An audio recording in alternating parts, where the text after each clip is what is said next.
Hello guys, आज की video TGT PGT GIC net JRF home science के questions के ऊपर है। आप सभी अपना स्कोर बाद में बताना। 40 क्वेश्चंस हैं। शिक्षाविद जिन्होंने शिक्षा के सामाजिकरण पर बल दिया। आंसर है जॉन डीवी। घर के आमक को प्रभावित करने वाले प्रमुख कारक हैं सूर्य का भ्रमण चक्र, हवा की दिशा तथा वर्षा गति, भूखंड की स्थिति। तो इसका आंसर होगा उपरोक्त सभी। पर्यावरण संरक्षण अधिनियम किस वर्ष पारित हुआ था? 1974, 75, 86, 1986। एरोसोल में पाए जाने वाले उस रासायनिक घटक को बताइए जो ओजोन परत की कमी में सहायता करता है। Hydrogen peroxide, chlorofluorocarbon, methyl alcohol, ethyl alcohol. तो इसका आंसर होगा क्लोरोफ्लोरोकार्बन।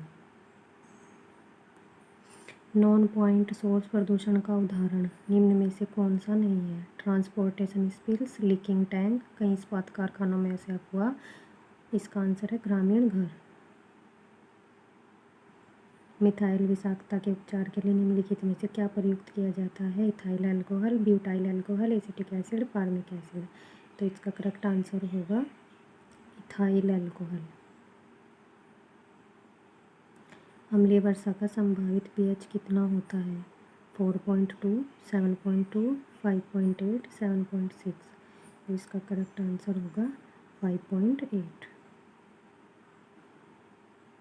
हीमोफीलिया वह बीमारी है जो होती है वंशानुगत गुणों के कारण, प्रदूषित पानी से हड्डियों को कमज़ोर बनाती है, जोड़ों को प्रभावित करती है। तो हीमोफीलिया होती है वंशानुगत गुणों के कारण। 22 जोड़े क्रोमोसोम्स को जाना जाता है। ऑटोसोम्स, जीनोम्स, जेंडर क्रोमोसोम्स या इनमें से कोई नहीं। तो 22 जोड़े क्रोमोसोम्स होते हैं, उनको कहते हैं ऑटोसोम्स। इनमें आनुवांशिक प्रोग्राम के कारण विश्वव्यापी एवं अनुकूल परिवर्तन शामिल है। Pragmatism, secondary aging, imaginary audience, senses. तो इसका आंसर है सेंसिस। प्रत्येक विकास का एक प्रारूप होता है। Heredity, environment, chromosomes, none of these. तो विकास का जो एक प्रारूप होता है वो होता है हेरिडिटी। आनुवंशिकता की आधारभूत इकाई है क्रोमोसोम्स, जीन, डीएनए या फिर जाइगोट। इसका राइट आंसर है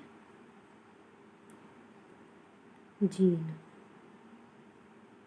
वर्णनांधता है 1 हीनताजन्य रोग, चयापचयनिक रोग, आनुवंशिक रोग या फिर इनमें से कोई नहीं। वर्णनांधता एक आनुवंशिक रोग है।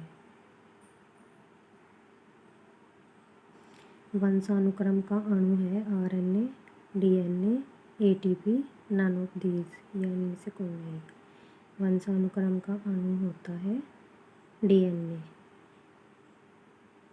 जीनेटिक कोड से परिवहन किए जाते हैं जो प्रोटीन से बनते हैं। डीएनए, आरएनए या फिर ये दोनों। इसका करेक्ट आंसर है दोनों। संवेदनाओं को ग्रहण करने वाले उत्तक होता है पेशीय उत्तक, उपास्थि उत्तक, अस्थि उत्तक, तंत्रिका उत्तक।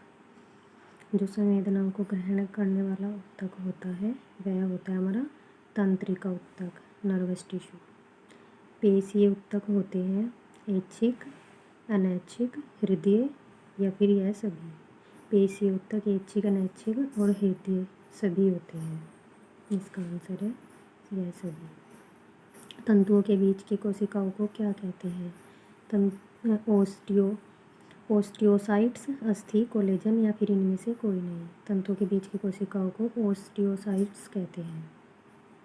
सभी उत्तक को एक साथ जोड़ने का कार्य कौन सा उत्तक करता है? उपकला उत्तक, संयोजी उत्तक, तंत्रिका उत्तक, साधारण उत्तक।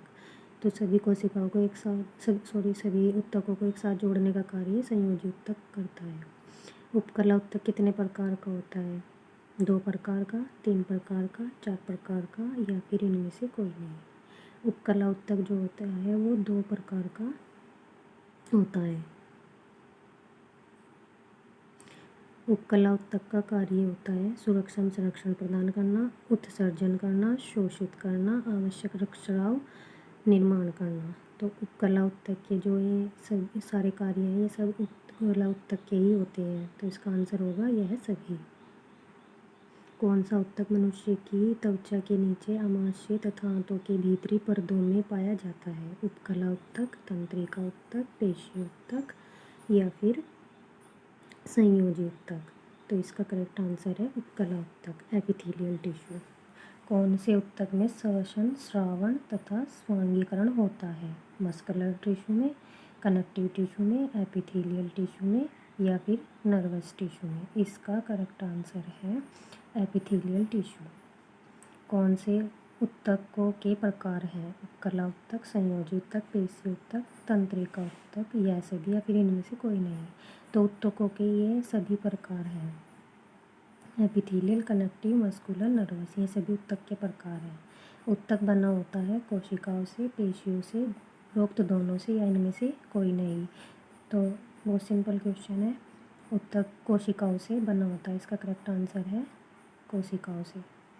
केंद्रक का कार्य है आनुवांशिक गुण एक पीढ़ी से दूसरी पीढ़ी तक पहुंचाना, फोटोसिंथेसिस क्रिया का नियंत्रण करना, इसी में प्रोटीन एंजाइम का भी सिंथेसिस होता है। तो इसका आंसर होगा उपरोक्त सभी, यह सभी केंद्रक के कार्य हैं। केंद्रक के अंदर पाया जाता है केंद्रक द्रव्य, कोशिका भित्ति, माइकोवैसिलस या फिर उपरोक्त सभी। तो केंद्रक के अंदर जो लिक्विड फॉर्म में होता है वो होता है केंद्रक द्रव्य। नेक्स्ट क्वेश्चन, कोशिका के मध्य भाग में ठोस और गोलाकार रचना पाई जाती है जिसे कहते हैं केंद्रक, माइटोकॉन्ड्रिया, एंडोप्लाज्मिक रेटिकुलम या फिर इनमें से कोई नहीं? कोशिका के मध्य भाग में जो ठोस और गोलाकार रचना पाई जाती है उसे केंद्रक कहते हैं। सेंट्रोसोम किसके विभाजन में सहायता करता है? उत्तक के, कोशिकाओं के या इन दोनों के या फिर इनमें से कोई नहीं? तो जो सेंट्रोसोम होता है वो विभाजन में सहायता करता है कोशिकाओं के। कोशिका का 60% प्रोटीन रहता है राइबोसोम में, लाइसोसोम में, सेंट्रोसोम में या फिर केंद्रीय में। तो कोशिका का जो 60% प्रोटीन रहता है वो रहता है हमारा राइबोसोम में। करेक्ट आंसर है ये। आत्महत्या की थैली कहा जाता है। आत्महत्या की थैली लाइसोसोम को, राइबोसोम को या माइटोकॉन्ड्रिया को या फिर इनमें से कोई नहीं? तो जो आत्महत्या की थैली होती है उसको कहा जाता है लाइसोसोम। माइटोकॉन्ड्रिया के कार्य हैं, यह कोशिका द्वारा लिए गए आहार को ऊर्जा में बदल देता है। कोशिका श्वसन के लिए उत्तरदायी होती है या फिर यह दोनों? तो इसका करेक्ट आंसर है यह दोनों माइटोकॉन्ड्रिया के कार्य हैं। नेक्स्ट क्वेश्चन, कोशिका का पावर हाउस कहते हैं साइटोप्लाज्म को, माइटोकॉन्ड्रिया को, राइबोसोम्स को या फिर इन सभी को? Both of these. तो कोशिका का जो पावर हाउस होता है उसे कहते हैं माइटोकॉन्ड्रिया। यदि किसी कारणवश कोशिका टूटकर नष्ट हो जाती है तो यह डॉट डॉट से पुनर्जन्म हो जाती है, तो उसको क्या कहते हैं? Cytoplasm, mitochondria, cell membrane, ribosome. तो उसको कहते हैं साइटोप्लाज्म। नेक्स्ट क्वेश्चन, कोशिका भित्ति होती है पारदर्शी, अर्धपारगम्य या फिर यह दोनों या इनमें से कोई नहीं? तो जो हमारी कोशिका भित्ति होती है वह पारदर्शी और अर्धपारगम्य दोनों होती है। कोशिका भित्ति का आकार होता है गोलाकार, लंबी, शंक्वाकार या फिर उपरोक्त सभी? तो कोशिका भित्ति का जो आकार होता है वो गोलाकार भी होता है, लंबा भी होता है, शंक्वाकार भी होता है। तो इसका आंसर उपरोक्त सभी। कोशिका का भाग कौन सा है? Cell membrane, cytoplasm, nucleus, both of these. कोशिका का जो भाग होता है वो सेल मेम्ब्रेन, साइटोप्लाज्म, न्यूक्लियस तीनों हैं, कोशिका के भाग हैं तीनों। तो इसका आंसर बोथ ऑफ दीज है। कोशिका की खोज किसने की थी? Very simple question, B Robert Hooke, Schleiden, Swann या इनमें से कोई नहीं? तो ये सभी को पता होना चाहिए। कोशिका की जो खोज की थी वो बी रॉबर्ट हुक ने की थी। कोशिका डॉट डॉट की सूक्ष्मतम इकाई है। कोशिका की जो सूक्ष्मतम इकाई है वो है प्रोटोप्लाज्म, माइटोकॉन्ड्रिया, टिश्यू, राइबोसोम। जो कोशिका की सूक्ष्मतम इकाई है वो है प्रोटोप्लाज्म। नेक्स्ट क्वेश्चन, मानव शरीर के समूह से बना होता है उत्तकों, कोशिकाओं, हड्डियों, पेशियों।